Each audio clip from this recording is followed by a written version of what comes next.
All right. I have pushed the go live button. Yay. Yay. Oh, where's I know. We're running late today. At least like this one I forgot that 13 audio clips is a lot of fucking work. So that's totally my bad. I did not give myself enough time today.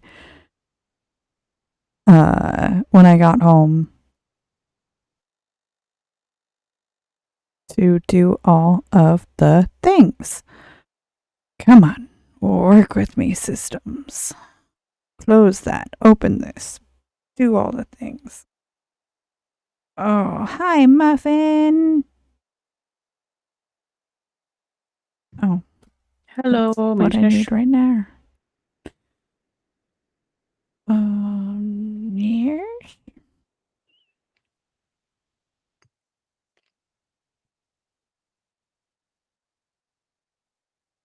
So weird. Well, I don't like the fact that now we're not on the right sides of the screen. Oh, I see what you're doing on Twitch. Because now our logo's backward. We are Genesis and Vervada and Jen and V. And that's the way we've always been. But then when we switched to Google Meets, it flipped us. And I don't know how to flip it back. I mean, we can always try Discord again someday. Ugh. Also, Shnish, look, Chris got me another bag of the Trader Joe's mochi rice nuggets. Discord can suck a dick. And that's what I'm eating. It's so good. Can't wait to have Trader Joe's again. Only 5 more months. Audio looks... I think so. June, July, August. We look good here. We look good there. I'm recording. Can you hear Sam? In a second. Come on. So here's your fucking spoiler alert. Yay, you heard it and it looked like the stream heard it. Oh, okay. Yes, okay. Yay! I think we are ready to do a podcast. Oh. Did you just get a cat delivery? Oh my God. I did just get a cat delivery. My baby boy. That is the cutest thing I've ever seen. Like, he just settled down. Presents cat. Oh my God, we're married. You see who just joined? That was not a calling cat? for you. What do you mean cat? I'm the only cat. Yeah, I know. You better not yell into my microphone tonight. Hello, Apollo. Oh.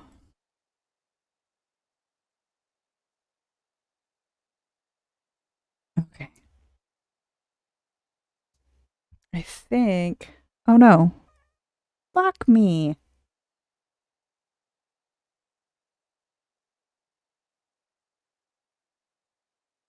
My microphone has decided to not... my Audacity has decided that it doesn't want to record me anymore. Does this one work? No, it does not. Why must something always go wrong? Okay, now it's recording. V, can you talk, please? Yes, I can talk. I can talk all the talk, but not walk the walk because I am weakened. So here's your fucking spoiler alert. Cool, cool. That sounded like shit. Right, this thing. Here. Restart. And one more time for me, Sam. So here's your fucking spoiler alert. Nope.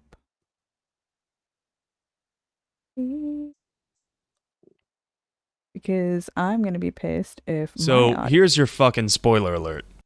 There we go. Okay. That time it sounded good. Yeah. Oh, my baby bear. Okay. So much. Heal me, bear. With your magic tum. All right. Let's get everything started and get into this. Only 10 Record the minutes. record. Record the record. Oh, right. Record the record, but also. Yeah, we haven't. Hi, Yuri Cat. We haven't started late in a while, but we've had like a lot of tech difficulties when we didn't start late. So I feel like we're supposed to start late so to avoid the massive tech difficulties. I mean, maybe. Because, yeah, we'll see. We'll see how the rest of this goes. As long as her little tail doesn't fuck with my microphone again, we should be fine for a couple of hours at least. Before things go pear-shaped again. You know what? If you want to stay over there, fine. I just need my mouse space. Okay. We're recording. We're recording. Did V just leave? Motherfucker. We're not going to have another night like this. I'm not doing it.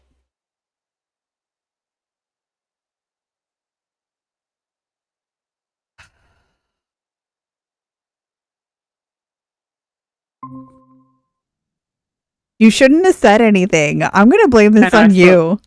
I spoke too soon. I know. The second I said that, you froze, and I was like, oh no. Oh, I jinxed it. Okay. Dude, I don't know because my internet's freaking. I have a remote job. Like, my internet is not bad. I do not understand. It's clearly working everywhere else. I don't know why Google Meets is like the last 2 weeks. It's just like, no. No. Well, if shit show happens again, maybe we can switch over to Zoom because Discord is not going to work. Okay. But it also means that you might not hear clips because Zoom isn't set up for it. Yeah. Okay. But let's try it and see how it goes. But also I can just like, if it craps out again, do you want me to just continue even if it's your line, and then wherever you come back in, you can pick up from? Sure.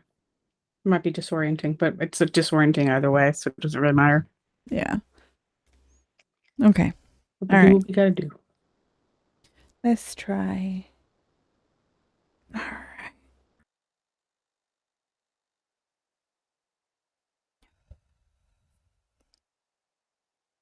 Hello, and welcome back to another episode of Two Girls, One Ship, the podcast where we analyze, rate, and review all that the world of video game romances has to offer.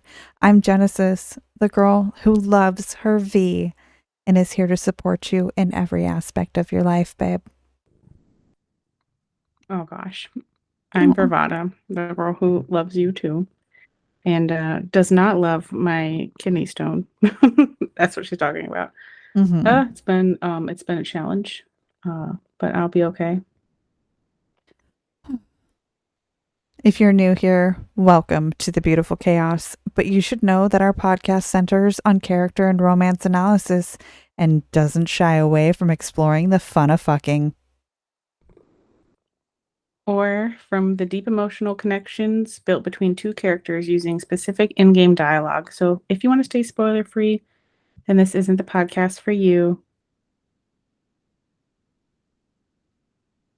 So here's your fucking spoiler alert.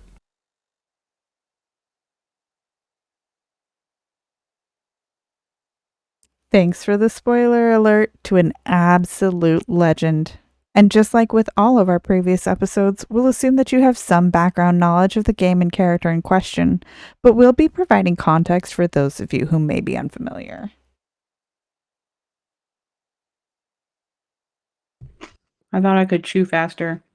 But you sound choppy to me. Do I still? Do they hear you? Wait, do I still sound choppy because I fixed it? No. No, you sound fine now. I did I just not worried because the last time this happened, we heard it in Meet's recording too, remember? Yeah. Which is weird how Stream hears you fine. Yeah. It's because of all the different microphone input output things. And you fucking froze again.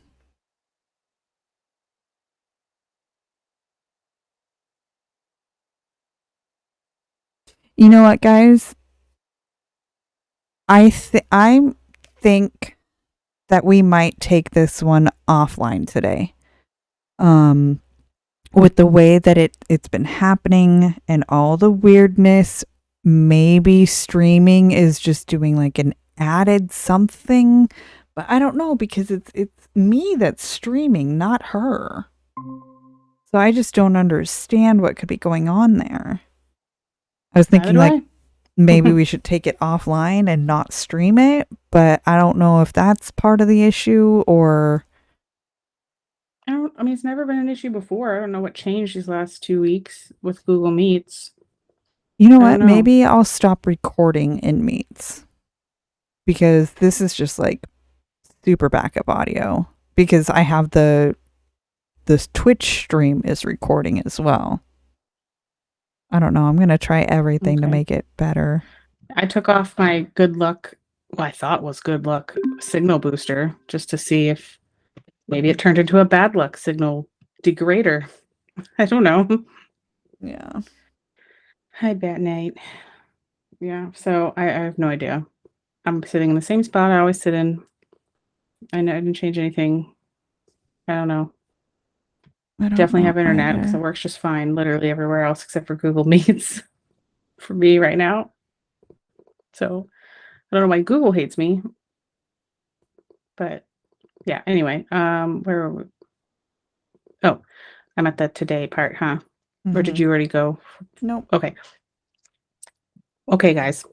Mary, settle down, sir. Okay. Today we're going to talk about two characters.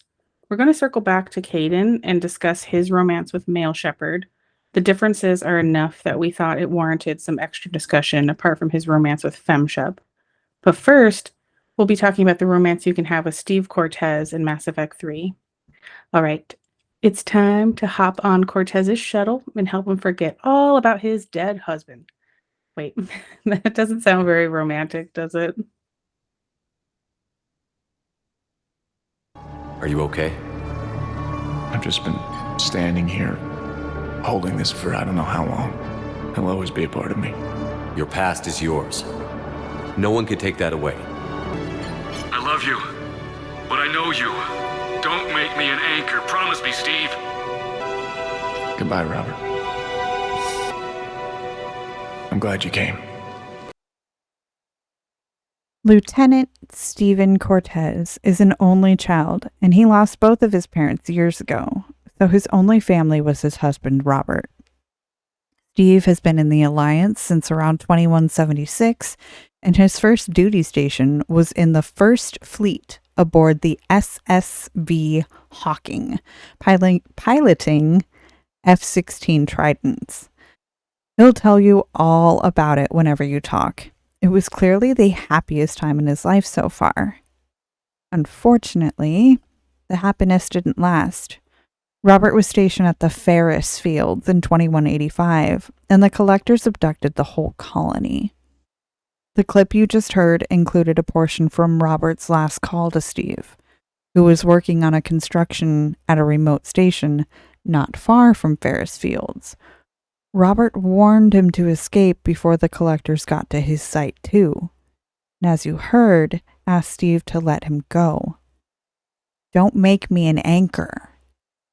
But how could Steve so easily let go of the one man in the whole galaxy who really loved him?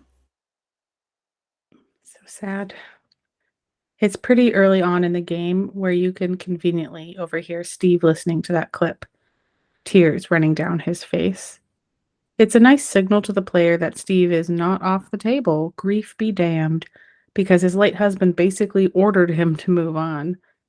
5 months prior to the Reaper invasion, Steve was assigned to the retrofit team on the Normandy to relocate the armory from behind the CIC to the shuttle bay. He also is responsible for maintaining the armory, a duty he shares with Lieutenant James Vega. He's served with Vega before on Fel Prime, and they are friends, so some of their banter is really cute. Stereotypically, it seems like an unlikely friendship. A gay shuttle pilot and a meathead special forces soldier. But Mass Effect has inverted many a trope before, and it's not about to stop now. They've also managed to continue many tropes as well, but we'll get to that when we get to talk about Kaidan. He may not have always been one, but in Mass Effect 3, Steve is a workaholic. At any time he is not busy, it is time that his thoughts are inevitably drifting away towards Robert and the love he has for him with nowhere to go. Shepard can actually convince him to take some time off and ask Steve what he likes to do for fun.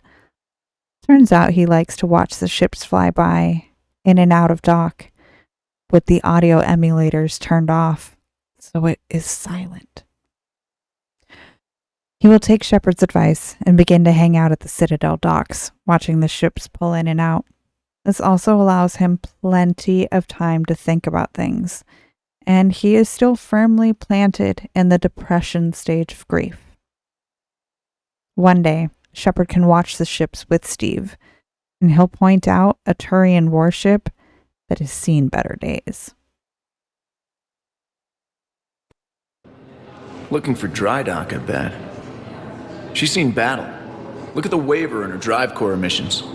Alone, limping, looking for a haven.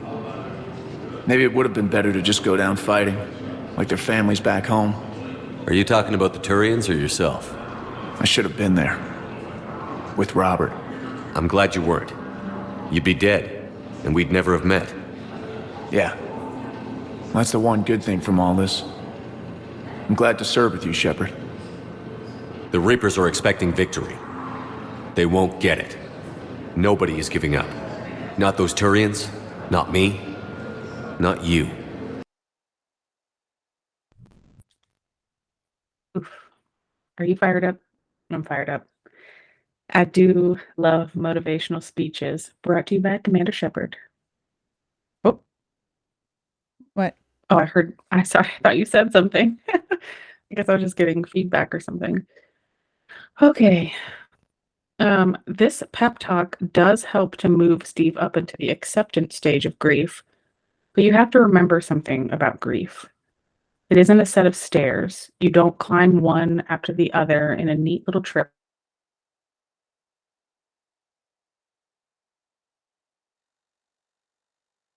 Oh, and you froze.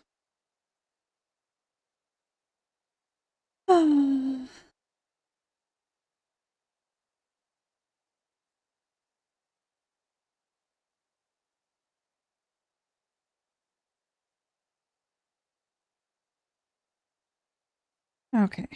You sign it. Yeah, I know. So her weird audio glitch is my fault.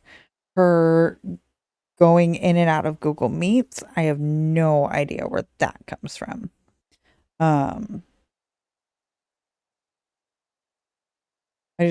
just don't understand why it does all these things. Hi. Are you I back? just kept talking like a dumb because I thought I wasn't gone. Well, so I finished my whole lines, but I don't know where I stopped talking for you guys. Isn't a set of stairs. Oh wow, so almost the whole thing. Okay. Yeah. So yeah, grief is not a set of stairs. You don't climb one after the other in a neat little trip that upon reaching acceptance, you're just good forever now. Nope. It's more like a buoy in the ocean. Sometimes you're up, sometimes you're down, and you're always getting tossed about. Eventually the seas die down, but the ocean of grief is always there. You're forever changed by it, and so is Steve. But Shepard can be that steadying force and motivate Steve to get back in action, which is exactly what he does.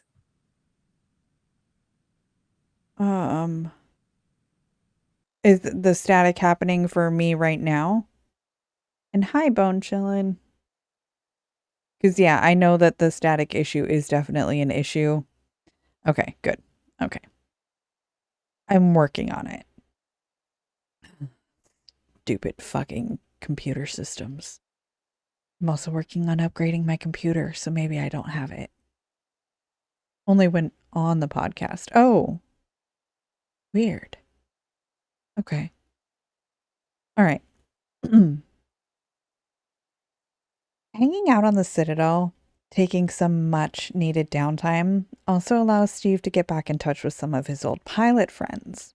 And he forwards their contact information to Admiral Hackett. He starts wanting to fight again.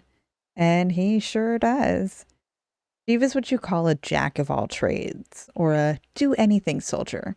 He may have started out as an Alliance fighter pilot, but his job on the Normandy is technically your logistics officer. He is a shuttle pilot because he's the closest thing to a shuttle pilot the crew has. And he even joins in your boots on the ground style for the Leviathan and Citadel DLC missions. And we're actually going to talk about his Citadel romance scenes in this episode, because if we don't, this would be a really short episode. Steve just wasn't given enough time. He sure wasn't. So yes, we'll talk more about the issue of time soon enough. According to Steve's tropes, he's what you'd call a straight gay man, having none of the stereotypically gay mannerisms, and yet is gay. He's still the sensitive man to James's manly man, but he also just comes off as a normal military man. After you've been supporting and flirting with Steve enough, eventually he will invite you to the Purgatory Bar on the Citadel for a drink. This is his lock-in romance scene, just like with everyone else. It happens on the Citadel. I think it's cute that it happens in the Purgatory Bar, because Steve is caught admiring the male form on more than one occasion. He'll be caught watching James Vega work out and the male dancers in this club. It's so good. I love it. Shepard, you made it. Come have a drink with me. You're looking happy? You had it right. Yesterday can't change. Tomorrow, we might all be dead. Today is what matters. I'm not wasting it. I wouldn't have thought a club would be to your tastes. You don't have to get all hot and bothered to appreciate graceful dancing. There's an energy here. There's light. Some of the eye candy in the crowd isn't too shabby either. I'm hurt. Why aren't you looking over here? Who said I'm not? I hear a few ladies have shown interest, but you haven't bitten yet? I haven't had the right moment with the right man yet. Oh, really? Dance with me. Lead the way. It's good to see you like this. Relaxing. Yeah. I'm used to seeing you step off my shuttle right into hell. And then I wait and worry about whether you'll make it back. I didn't know you cared. You're our commander, but you've been there for me. You're a good friend, Shepard. I want to be more than just friends, Steve. I thought I felt something between us. Today is a good day. Tonight could be better. I'm sure it could. Here, For the time we have together. let's not take one moment for granted. Okay, I'm sorry, but are you kidding me? Tonight could be better. That was pure fucking lust dripping from that man's voice, and I am all here for it. That is the second time that the bro shep has hit my sexiest lines list. You know, maybe as a part of a Mass Effect wrap-up, I'll make a compilation of all my favorite hottest fuck lines. But back to business. My bro shep had a slightly different interaction than this one. I had been flirting with Kaidan, of course, and Steve says, I know that you and Alenko have a thing together, and I didn't want to intrude. But do you still want to dance? And in another version, Steve says, as far as I know, you've never been with anyone. And Shep replies, never found the right moment with the right man. And it's true. If you saved Ashley as a gay man, this is your first opportunity to be in a relationship. But I also love that the version that we played is full of safety nets and graceful exits. Steve is making sure that Shepard is comfortable and has a way to back out, which makes sense for these two because they have been living and working in non-queer spaces. While Steve might guess at Shepard's sexuality, they haven't had any overt discussions, and he hasn't seen any key indicators about it, so he can't be sure. If you are a gay man playing these games, you've had to wait until this final installment for a chance at a romance that suits your sexuality. In fact, the first 2 games don't show any gay men at all. There aren't even any. Ugh. Oh, fun.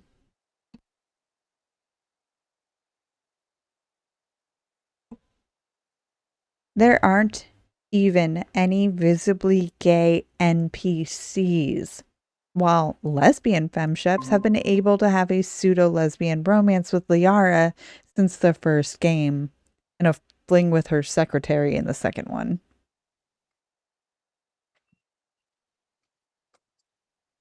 Now I can't even hear you. You can't hear me? Can't hear you. Can you hear me? I can hear I just- you. I just X'd out and came back in. I don't understand. Ugh. That's really weird.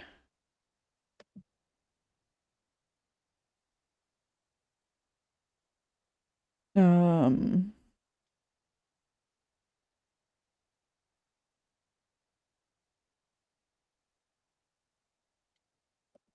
yeah, I should be working just Good, I'll fine. try again. Hold on.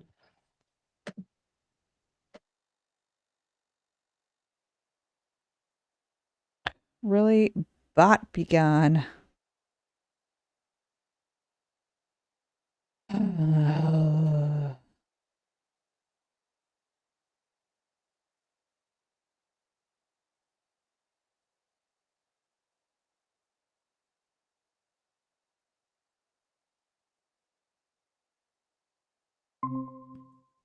I know, we're getting bots now. It's like we're big time streamers. I can hear you now. Yay. Okay, I know you must have finished yours. Did you start reading mine at all or no? Nope. Because that Okay. sentence would not apply to me. I know, right? That's true. Okay. Ahem. Honestly, back to Steve. Honestly, as a woman player myself, I didn't realize this at all. The whole thing about there not being any gay romance options until Mass Effect 3. I didn't realize this at all until very recently. From my perspective, this has always been a very inclusive franchise, but that isn't exactly the case, is it? In the first and second game, gay male shepherds have to actively resist unwanted female attention. Like, heck, you hit the wrong dialogue and you suddenly have an unforeseen sex scene with Shira, the consort, in the first game. And there's a number of women who thank Shepard for his help with some touching, like stroking his arm or giving him a kiss on the cheek.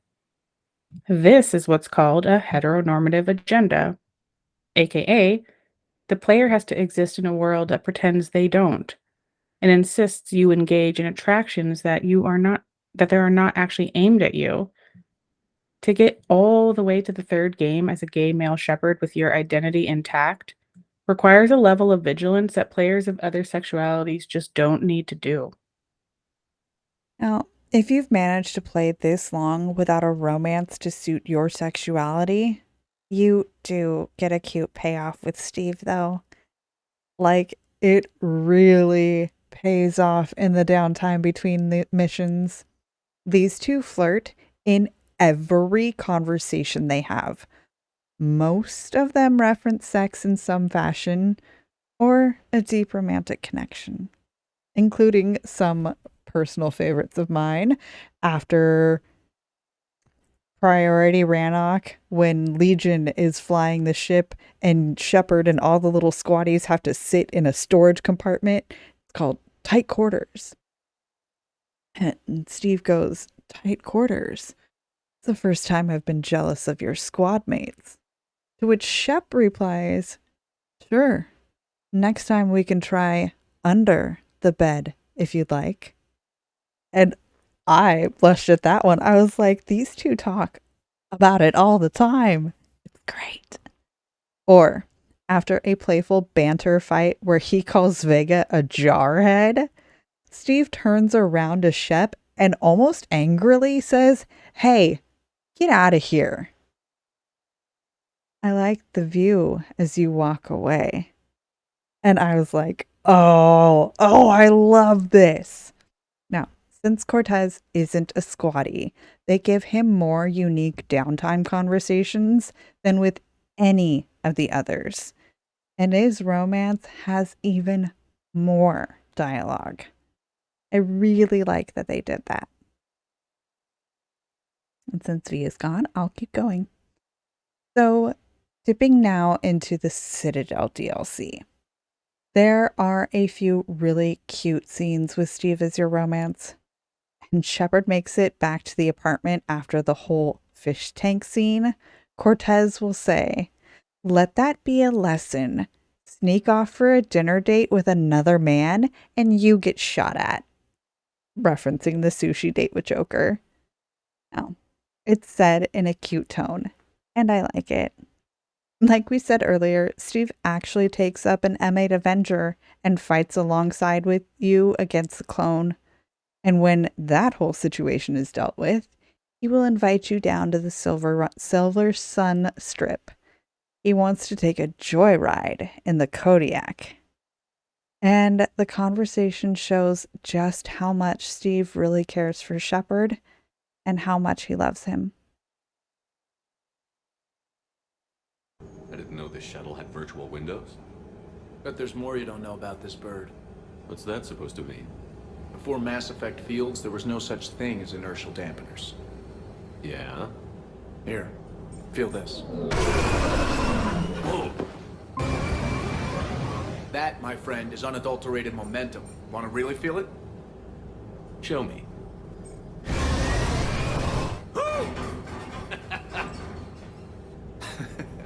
You see? Doesn't take much to pull a few G's.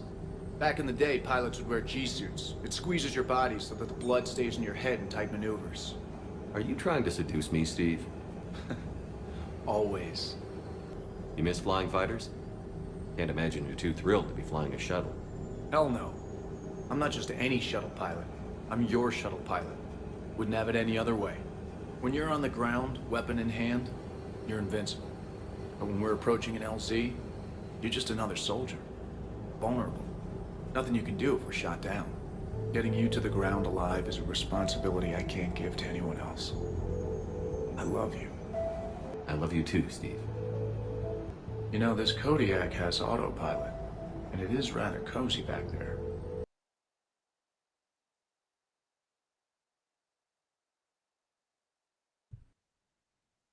I'm fine now, right? You can hear me? Yeah. You're good. Okay. I deleted all my history to try and get like the caches, and I'm like, maybe that'll. Jesus Christ, is it already doing it again? No, you're good. What? Fuck me, man. Okay.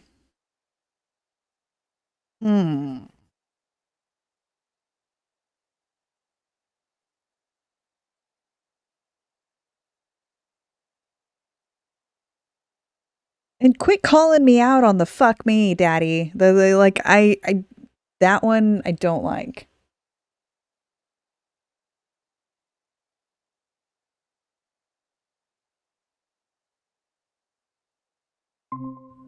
Do we want to switch to Zoom V? Maybe. I don't know what's happening. I'm gonna have to. My sister said to try Chrome, but I don't have Chrome on my MacBook because I'd have to like download it, and I thought that would take too long right now. But I cleared my cache in my history because I thought that might help. That's why it took me longer to come back in the last time. But we can, if you want. Such poop. Yeah. Either one works for me. I don't really mind. And yeah, sorry. I understand it's reflex for you at this point, but whenever I'm going like, fuck me, that's because I'm mad. So you making fun of something I say when I'm mad is just going to piss me off more. And I don't like it. Mm-hmm. But yeah. Yeah.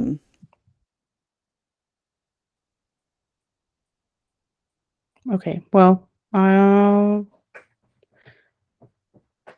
try Zoom, maybe? Do you have a Zoom link? That's the only other No, thing. I'd have to make one. Okay. Well, I will research on my phone, but in the meantime, let me just read this one. The Okay. scene about that we just listened to. Oh yeah, because if you want to do all the researchy stuff, because the next thing is me, then the culmination Yeah. scene, and then breakdown. Okay. Yeah. Okay. So the scene we just listened to, I love this scene because I imagine just Steve dropping Shepard and his companions off on missions and then fretting in the shuttle the whole time. Adding the romance in, just applies a whole new layer to what could be just your friendly shuttle pilot.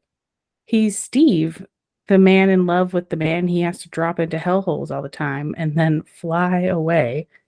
It's exceptionally poignant knowing his husband died.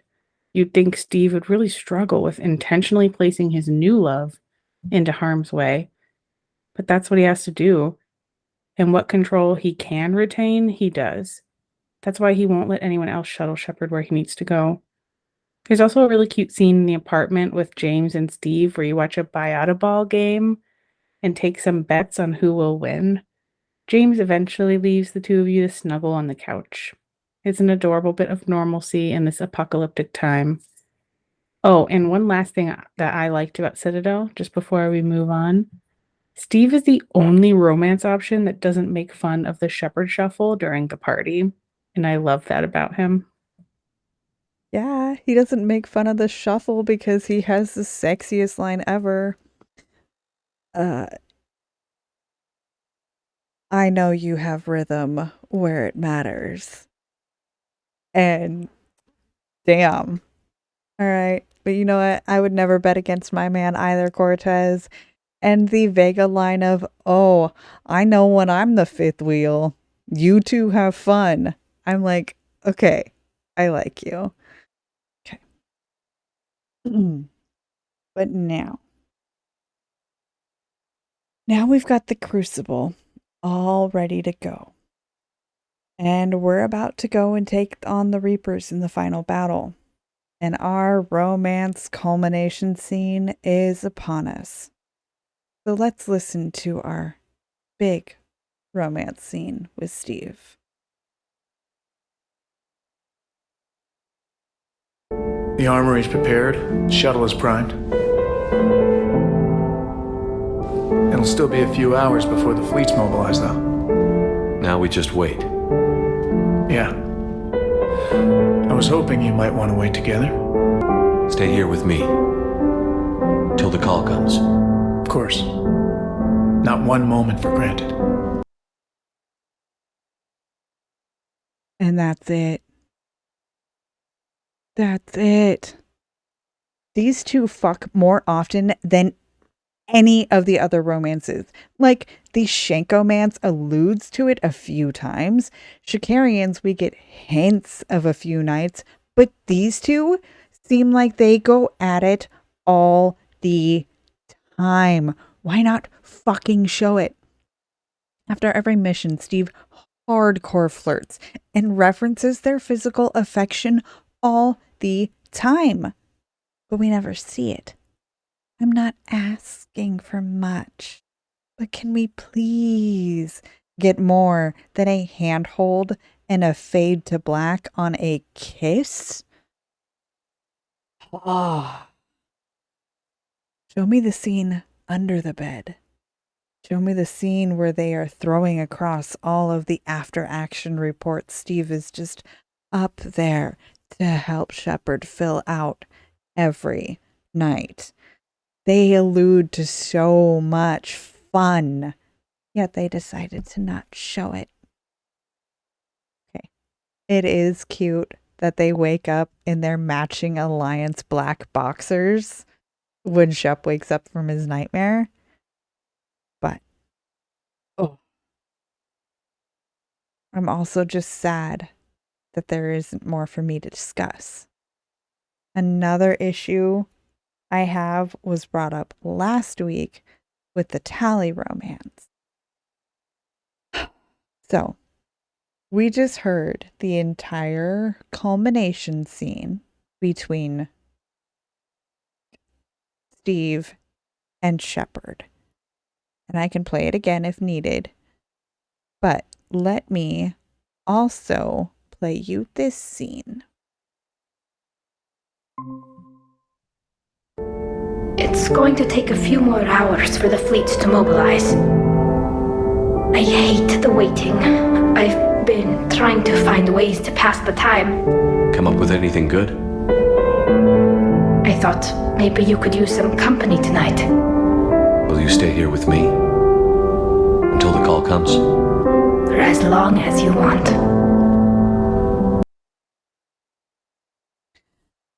There's not much difference between those two. The blocking is the same. The little hand holding is the same. Almost the exact same dialogue happens.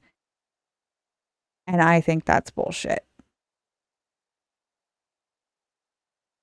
What about you, V? What do you think?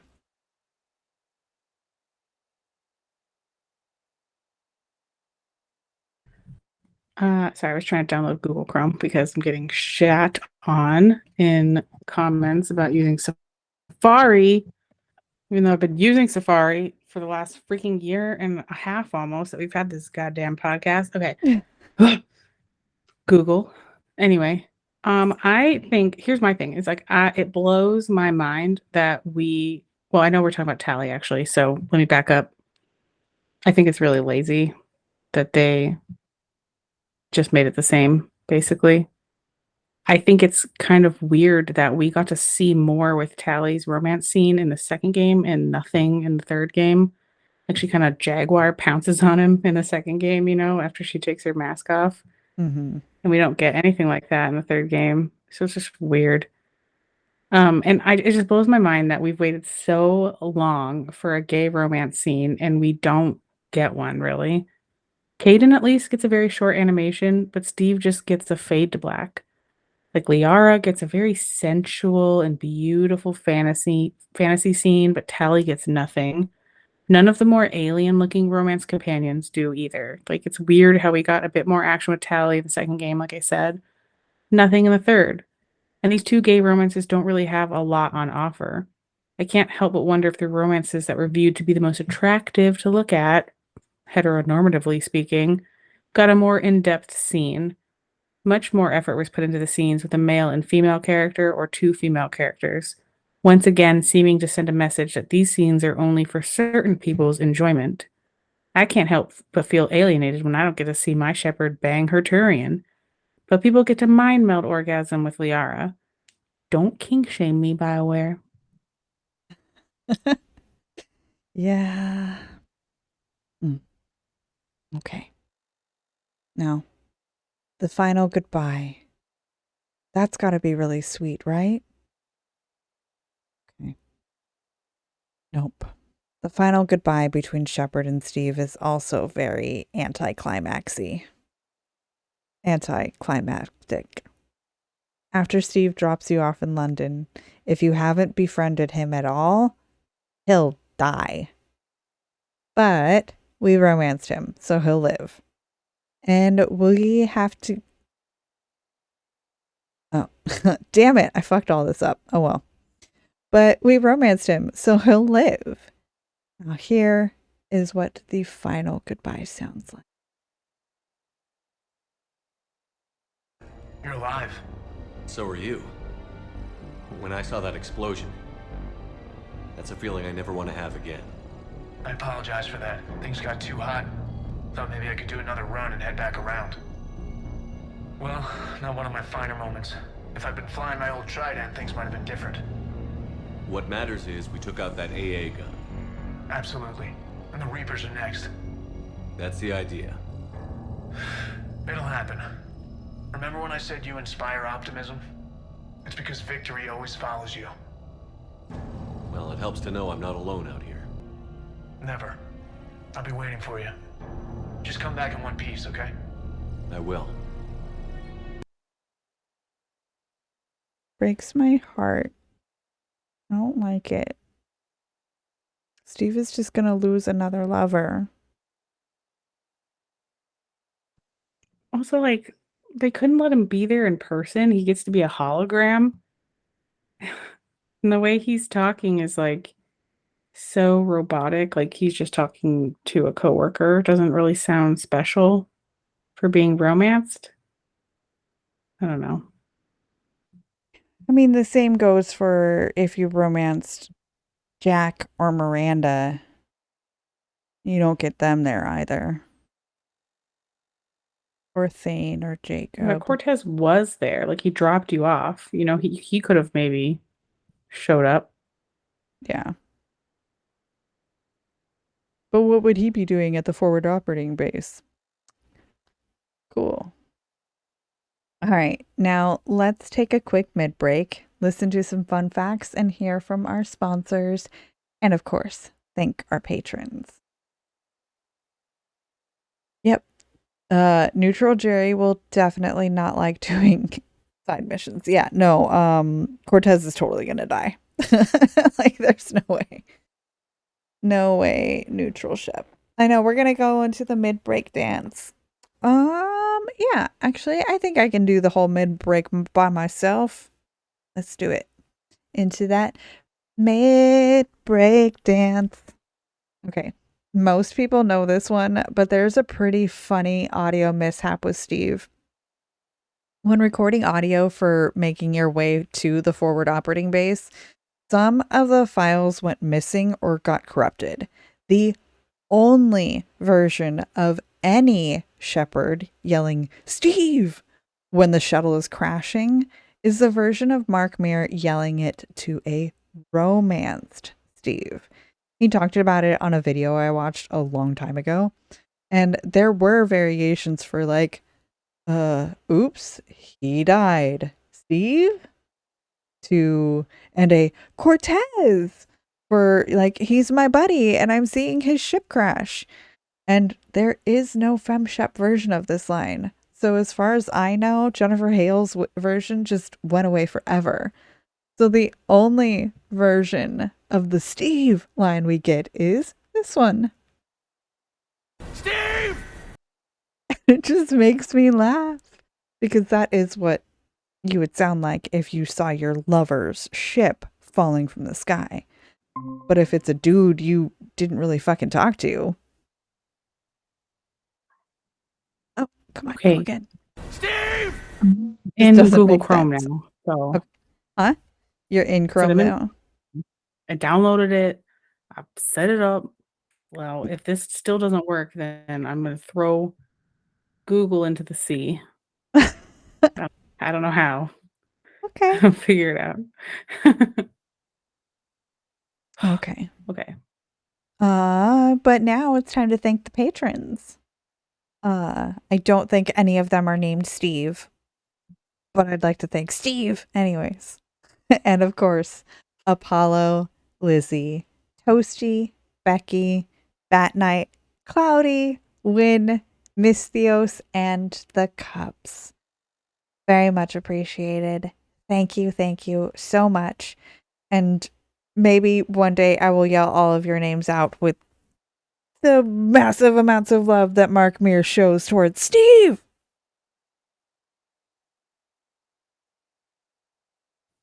That was always very impressive.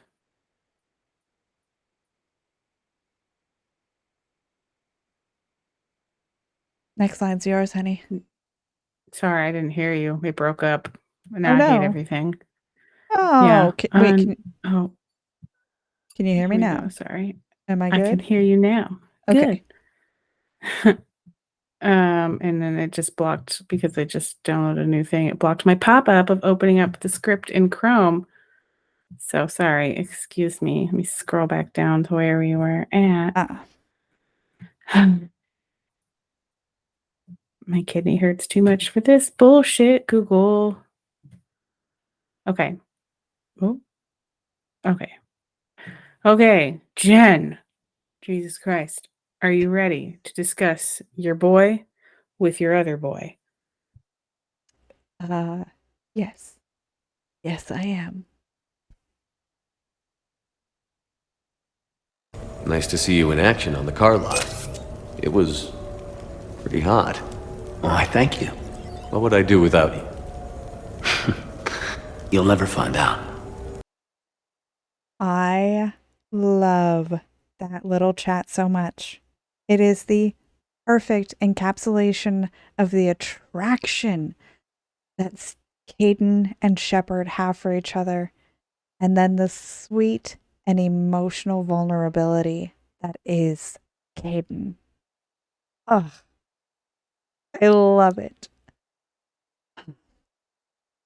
We are mainly going to be talking about the differences between the femshep and the broshep Kaidan romances. So if you want more information on the plot of Mass Effect 3 or as Kaidan's potential part in it, please go back and listen to our episode 66, where we cover the femshep romance. Or if you want even more Kaidan, I sat down with the Mass Effect Lorecast boys on their episode 90, the pro Kaidan perspective, and furthered my love affair even farther. As we've said before a few times tonight, Mass Effect 3 is the first time a gay man can truly roleplay a Commander Shepard without compromising their sexuality. We've had 2 games that have had a plethora of romance options, including a lesbian option in the first game with a female presenting Liara, and then with Kelly and Samara or Morinth in Mass Effect 2, and then Liara, Kelly, Diana, Trainer, Samara. And yet, not one was available for gay broships. By far, the most options available are for the straight bros, followed by the queer femmes, followed by the straight femmes, and then at the end of the trilogy, we have 2 characters finally available as gay male romances. And only one of them is a companion that you can actually go out on missions with. Mm-hmm. Yeah.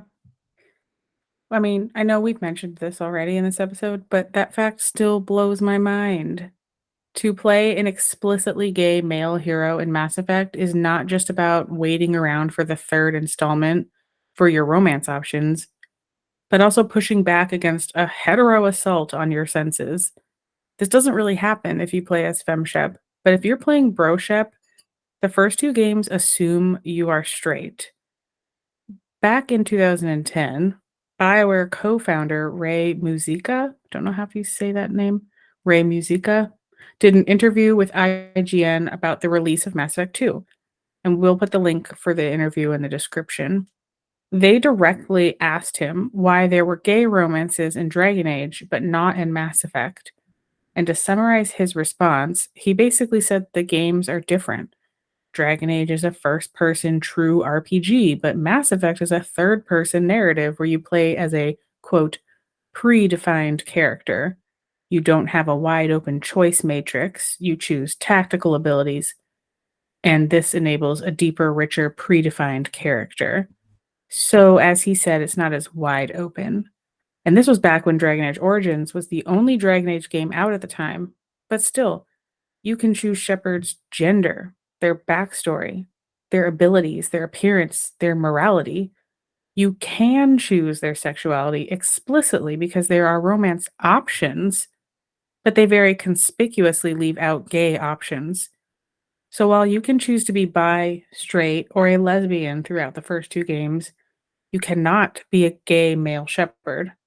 So what exactly is it about Shepard that is predefined apart from their last name? Their body shape? That's a good point. And these are all very valid critiques. But it is also simultaneously true that BioWare was the leader for queer companions and romance visibility in the AAA game studio space. When Knights of the Old Republic came out in 2003, it was the first critically successful AAA RPG that was queer inclusive. Mass Effect probably made an even bigger impact visibility-wise, thanks for Fox News getting up in arms over Liara's sex scene in the first game. But they also featured Joker, a disabled character, as a hero figure as well. And Thane is living with a terminal disease. Visibility does not always mean progress, though. But luckily, BioWare stated that started their mission for inclusivity early. So many studios are still not brave enough to feature inclusive content the way BioWare has. But we have a long way to go. And I think that's what makes Mass Effect so special. It takes the straight military war hero stereotypes and completely subverts them. While the standard issue Broshep and Kaidan are both built like male models, bodies honed into weapons of war, they can be gay here. Gay men can save the universe. And that's huge. Kaidan's probably also huge. Sorry. Yeah. Wait, what exactly is huge? His pectorals. That's what you're talking about, right? Yeah, sure. Another straight into this point is another bit of subverted tropes here is the eye candy. Usually, like Miranda. But unfortunately, in this game, the eye candy is Kaidan's naked torso when he's battered and bruised in the hospital bed. Like we said in Ashley's episode, we would rather they left his shirt on, or maybe some bandages, than seeing his, albeit impressive, chest exposed. He almost died. Then again, he goes and says something like this. Does he want to flirt in this state? We don't know.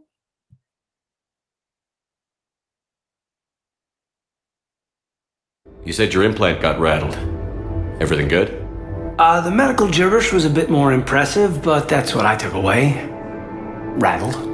Found a great doc at HQ that's fascinated by the L2 implant. Kind of her pet project. The headaches are as bad as ever, but she's got me on a regimen of acupuncture and meds and some nasty tasting concoction. Won't tell me what it is. But my biotics are stronger than ever. Maybe some things get better with age. Or maybe you have. Are you flirting with me, Commander? Wait. Don't tell me. Let me live in the illusion. It makes sense to me that this is where Kaidan starts the flirting. Shep died. Kaidan never got the chance to tell him how he felt. And now Kaidan almost died. If I had been harboring feelings for someone, and then the stars align, we are both single. I have a new lease on life. I'm gonna shoot my shot. Or at the very least, drop out a feeler or two. Now, just like with all the others, the lock-in scene with Kaidan takes place on the Citadel. Takes place at the cafe, just like with the FemShep romance. But what the two discuss is far different. Just listen to this whole conversation and then try to tell me it isn't the cutest thing ever. What are you drinking? If you're trying to butter me up, it might take a nice steak sandwich, too. So? Shot of whiskey and a good old Canadian lager. Think they have it? More likely to have Batarian shard wine. At my parents' place in Vancouver, drank more than a few beers on their balcony, looking over English Bay. Yeah. Beautiful view. You know what, though? I feel good about our chances. Yeah? Yeah. Lets me sleep better at night. You not sleeping, Kaidan? Maybe a little restless. It's just, you plan a career, you focus, and then suddenly the world's ending and it's too late to find someone. Someone? Yeah, someone strong and confident. Someone I admire and respect and enjoy being with. Someone handsome. Tall order, I know. But I don't really have to look far. Shepard. That's what I want. What do you want? You and me? Is that what you're saying, Kaidan? It feels right, doesn't it? Be nice to have someone to turn to when things get grim. Someone to live for. Maybe love. Someone? You, Kaidan. It does. It does feel right. After all this time. You and me. I like that. A lot. And that makes me so happy. And there are benefits to that happiness. Really? Yes. Really. What'd you call it? A sanity check? Sanity check. I cannot get over how open and honest, how vulnerable and emotionally connected these two are. I fucking love this Kaidan romance. I know. I think it's better than femships in a lot of ways, but like this whole headcanon of Kaidan pining after Shepard after all these years, just to finally have their moment at the end before the last fight against the Reapers. It's gorgeous, it's tragic, it's right up my alley. The only part that's like a bit weird to me is when he says, and there are benefits to that happiness. Is that supposed to be innuendo? Like it just seemed to come out of nowhere. Yes, honey. It's a benefit package, like chocolate and blowjobs. So sanity check is their safe word. Yeah. You try to not pick a 2-word phrase for a safe word, but sanity doesn't really rhyme with much, so I could see that. Well, I just think it's funny how that's how Shepard responded. What'd you call it? A sanity check? Like right after he said that. But anyway, yeah, jobs. Sorry. Hmm? I just saw what Apollo posted in chat. I said chocolate and Choco blowjobs, and he jobs. called it a choco job. Oh Do not boy. include food in your mouth while giving a blowjob. That will cause a UTI. Yeah. Anyway, everything before Kaidan said benefits to that happiness was like a romance novel level sappy and flowery and awesome to me. When they talked about it just feeling right between the two of them for them to be together, it made my heart so happy. And what a payoff for gay players who have waited for this moment. For years, maybe they've waited to hear that their squad crush also harbored feelings for them all these years. And to find out that love isn't unrequited after all. To finally get to say yes to a proposition when you've had to say no so many times before to keep with your sexuality. What a beautiful moment. Of course, now we need to address the romance culmination scene, because this is also another big difference between the femship and the broship romance plot lines. Mm-hmm. Okay, before I play the clip, I am going to set the scene a little bit. Because when I talked about the femship romance scene, we talked about how she was straddling Kaidan on the couch, and he did the sexy grab her by the ass and just stand up.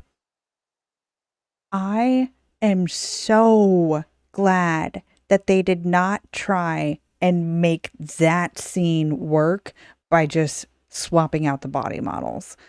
It would have looked awkward as fuck. It wouldn't have really made sense. And I don't know if Kaidan actually could pick up the bro like that. Like the height difference and the weight, and the bro's got to be fucking heavy. Anyways, so I wanted to set the scene that they still are on Shepard's couch, but this time Shep is leaning, it has his arm around Kaidan's shoulder, and they are sitting facing each other. And I feel like that is such a more natural pose for the two of them to be together in this scene. So thank you for giving us that. Now, let's listen to this. Oh no. This is the me fuck up, and we'll see what happens. My headphones just beeped at me. What are you drinking? Okay, that worked. So that's the wrong clip though.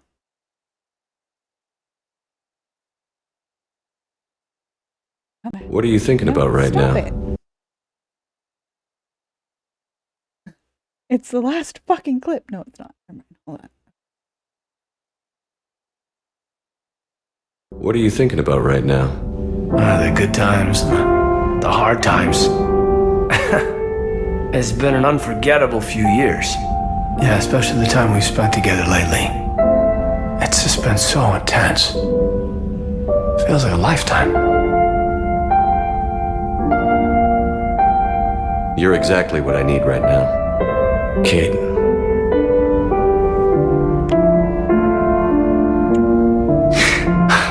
I lied. I didn't come here for a quick drink.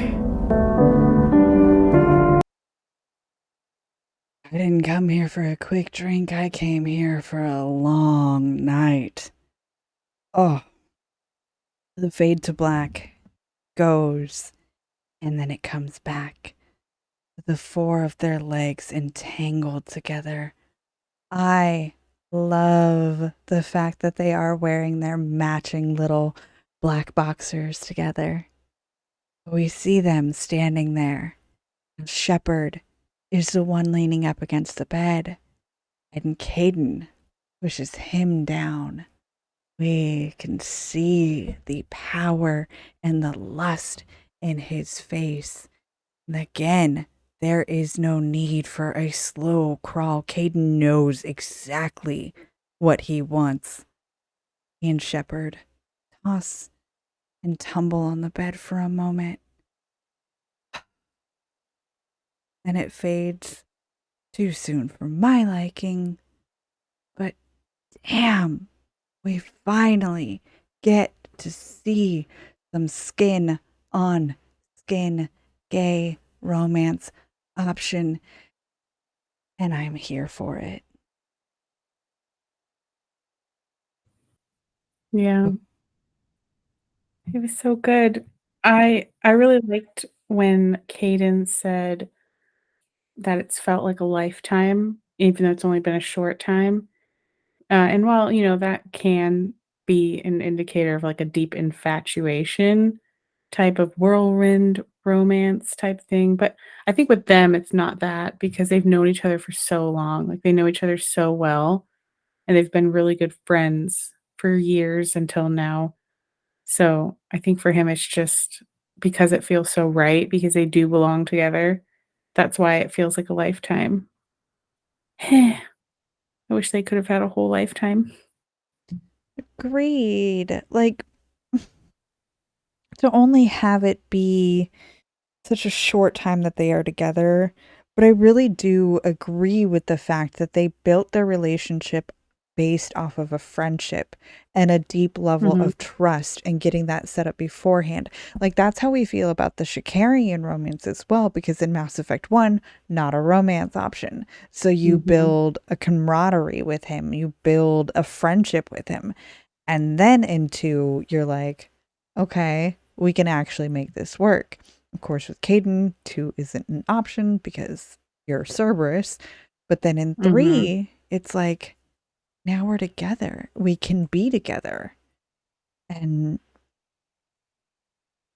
I just really, really like it. It's really good.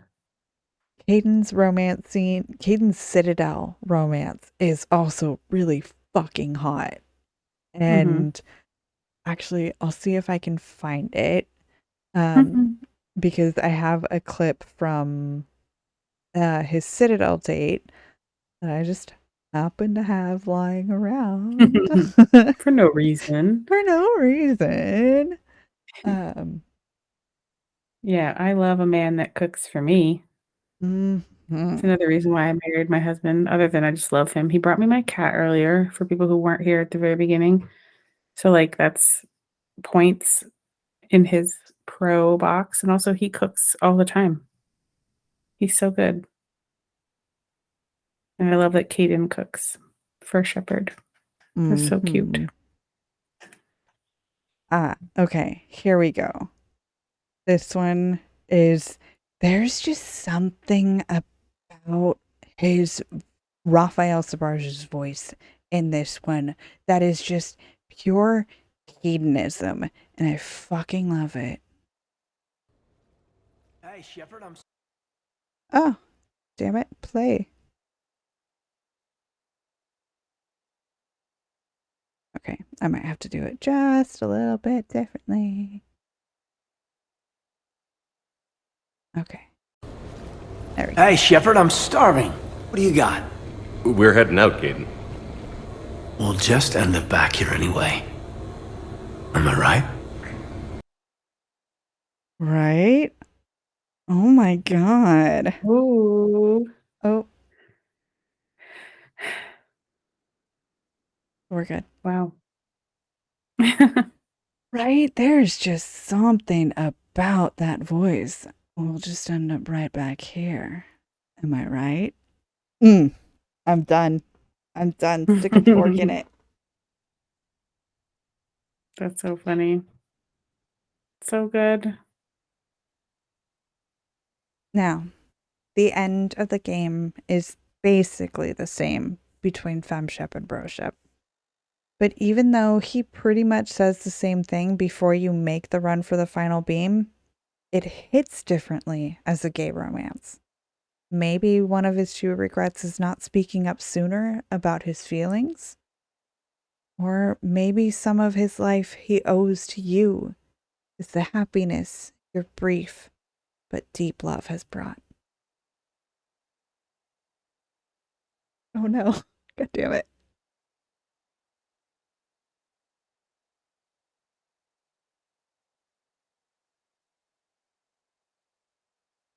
Guess we're old soldiers.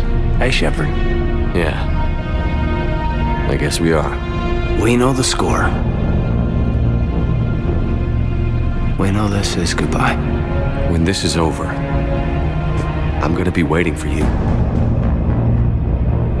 You'd better show up. Don't get me wrong. I'm gonna fight like hell for the chance to hold you again. But listen, there's things I want to say. And looking back, I have a few regrets, but not many. That's pretty damn amazing, right? Messed up kid that I was, never would have dreamed of the life I've had. And I owe a lot of that to you, you know? It's been quite a ride. It sure has. They're just so sweet together.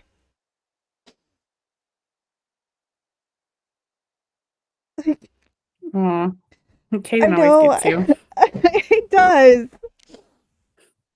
I don't know. And especially with this one, obviously, the romances that I have personally experienced, the romances that I have played through and taken the 100+ hours to get to, are gonna hit me harder than the ones that, okay, I've just watched your romance vid on. But oh my god, it's so good. Yeah. It's really good. I mean, I know a lot of people said when they released Legendary Edition, there were a lot of people that were upset that they hadn't added in Kaidan's romance for Brosheps back in Mass Effect 1. But I don't know if they could have just narratively, because of this, they would have had to record all new lines. The stuff he says in Mass Effect 3 wouldn't hit like this. It wouldn't make any sense if you had romanced him back in Mass Effect 1, you know? So it would have been a huge undertaking, just like technically speaking, but also it's okay that it exists this way, I think. Like, yes, is not okay in the sense that, like, they didn't have gay romances. That's not okay.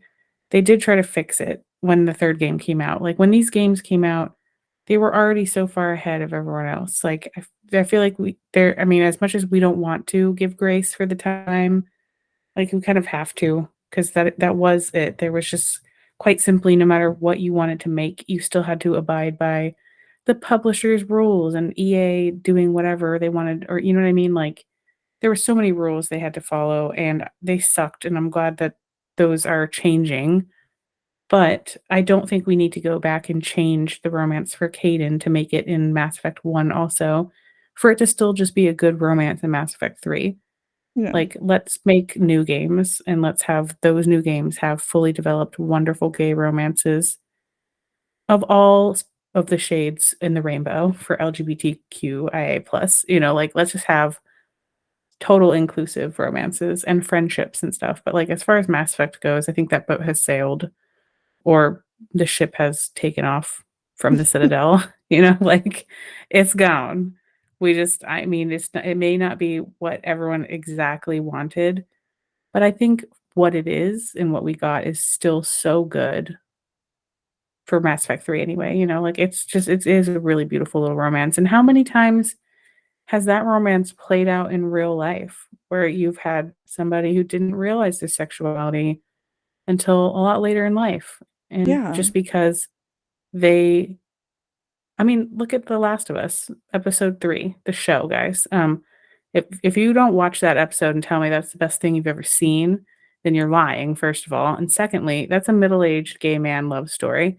You think Bill went through his life knowing he was gay and acting on it? No, he knew he was gay, but he never had acted on it. That doesn't make their romance any less special just because it wasn't their whole life, you know? Sometimes things come later, and that's okay. I went on a soapbox. Oh no, it's a good soapbox to go on. I think I I'm just gonna kept play saying it that just over so and that over way I can again. I need to cry about Yeah. this one. I do. No, I'm Oh, gonna you play haven't it. seen it yet? No. No, I haven't watched The Last of Us. I'm waiting for the whole series so that way I can binge it on a weekend. Oh, it's all out now. The It last is. episode played last weekend. Mhm. Okay. It's a good one, but yes, let me tell you, the 3rd episode is a piece of art. It is so good, but I thought of it because it's kind of like with Kaidan, you know, that's how my headcanon for him always was anyway, and I know I'm not alone in this, where it's just like he maybe didn't realize he was gay until the 3rd game, you know, when he was a little older or something. There's that story has played a million times where people just discover more about themselves as they age, and that's okay.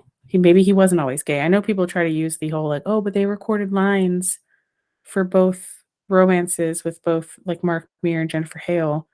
But I Mhm. think that was just, like, a voice acting thing, Yeah. not a "we cut the gay romance out of the game" thing. I've heard both takes, but I've Yeah. heard from BioWare people that it was really just a production thing. It wasn't a narrative, like, they didn't cut anything. They did in Mass Effect 2 for Jacob and Jack, but, Mhm. you know, Yeah, for no. Kaidan, I think he was never intended to be gay until the 3rd game.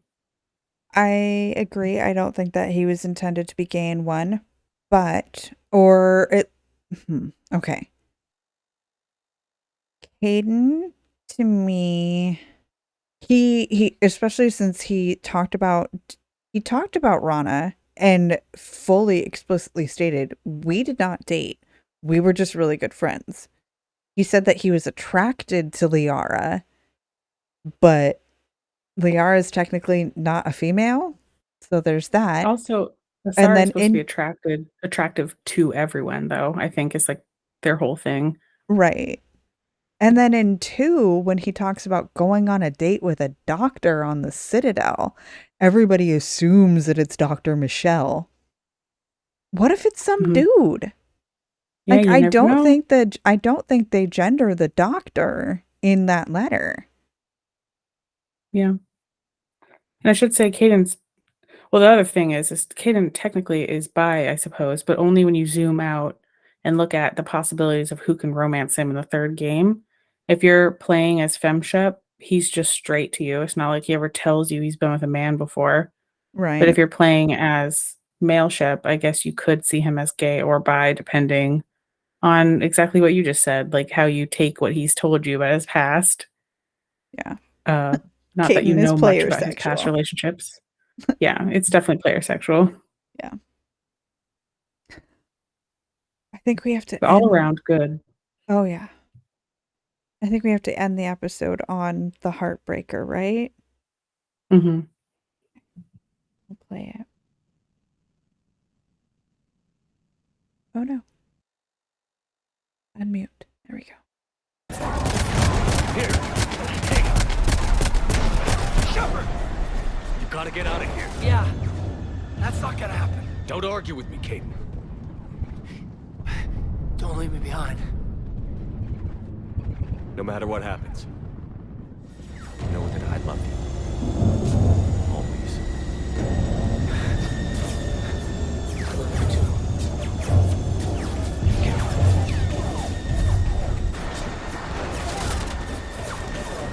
Go! His face in this scene. Fuck.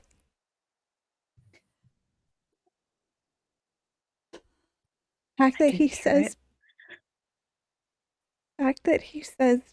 be careful. Like he knows, Kate knows that he's not coming back. But if there's a chance.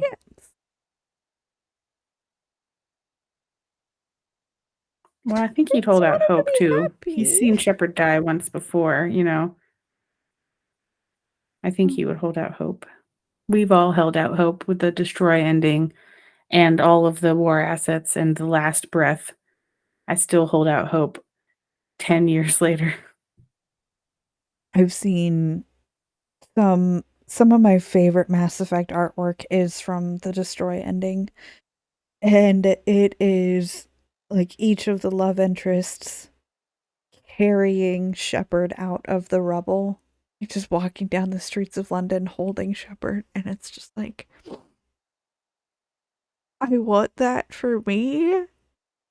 But I don't know what I actually would want the next game to be about because I also just want Shepard to get some sleep, you know? Yeah, honestly. I want Shepard to retire off the royalties from the vids to somewhere tropical and raise some Krogan babies with Garrus. That's what I want. Or let Shepard and Kaidan move back to Canada and white picket fence it. And then have Vega and everybody just come over on weekends to watch sports. And It sounds great.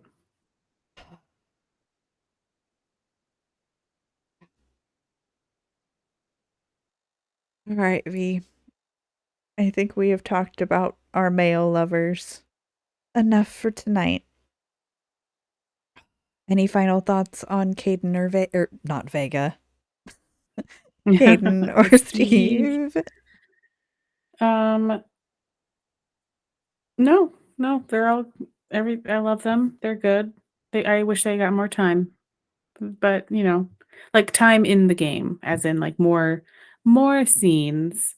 Yeah. I always want more scenes for everybody though. That's not anything new. Right. We just want a Mass Effect dating sim. Let's not even worry about the Reapers or any of that. Just give us dating sim. Yeah. I don't need to fight anybody. I just need to talk to people and bang them, okay? We'll bang, okay? Mm-hmm. Okay. If you like what you're hearing, please be sure to leave us a review on iTunes or give us a rating on Spotify and subscribe wherever you listen to podcasts. You can now find me on the Cyberpunk Lorecast with my co-host Toasty, where we explore the foundations of the past, the state of Night City today, and the news of the future for all things cyberpunk. And of course, in our Two Girls, One Ship channel on the Robots Radio Discord.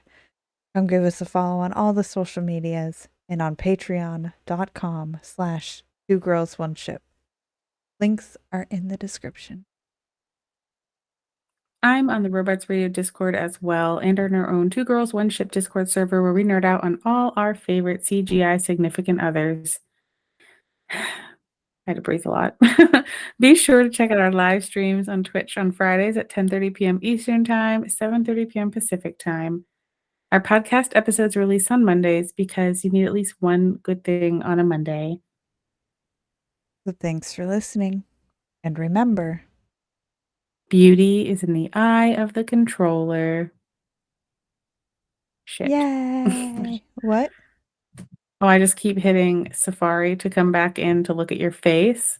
Oh, So and I forgot that I'm in Chrome now, which clearly Chrome is working better.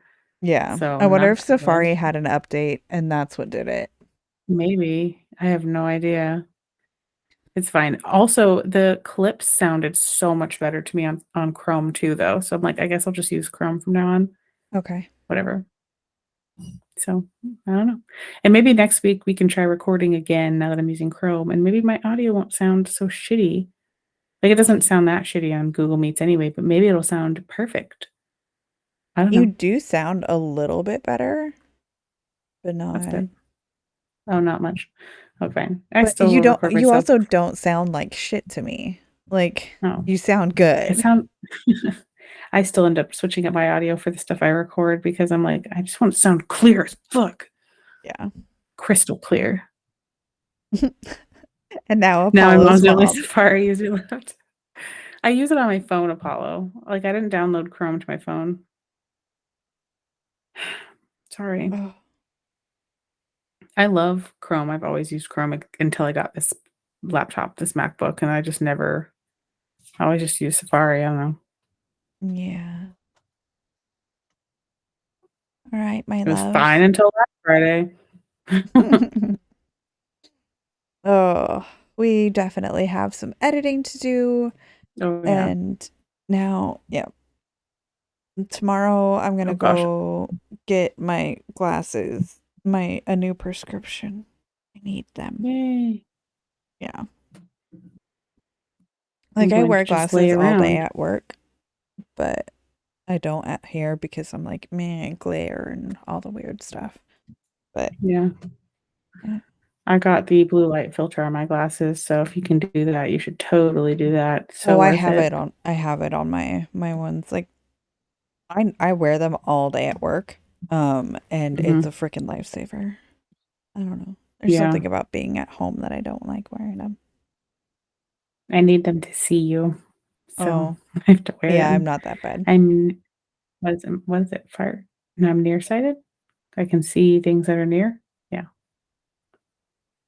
Oh. And then next week, I think we are going to we might take a week off. Or we might do a game stream, or we might stream the intro recording. I don't know. We'll decide later. Next Friday? Yeah.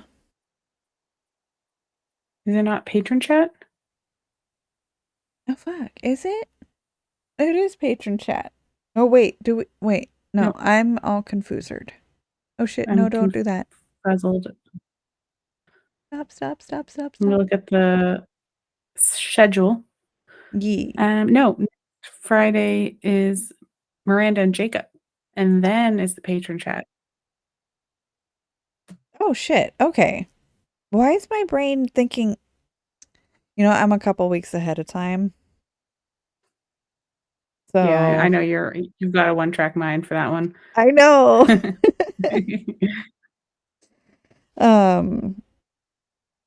Okay. Then yeah, we good. We golden. Miranda and Jacob. So more Citadel talk next week. Yes. Yeah. All right. Bedtime for me. Gotta get back to my heating pad and my narcotics. Yeah. I didn't take them before this because I didn't want to be insane or nauseous or itchy. It's my side effects. Not insanity. Just sometimes it makes me nauseous and itchy. I don't know. It's weird. Okay. Norco. Yeah. Good times. All right. Goodbye, stream. We love you. Goodbye. stream.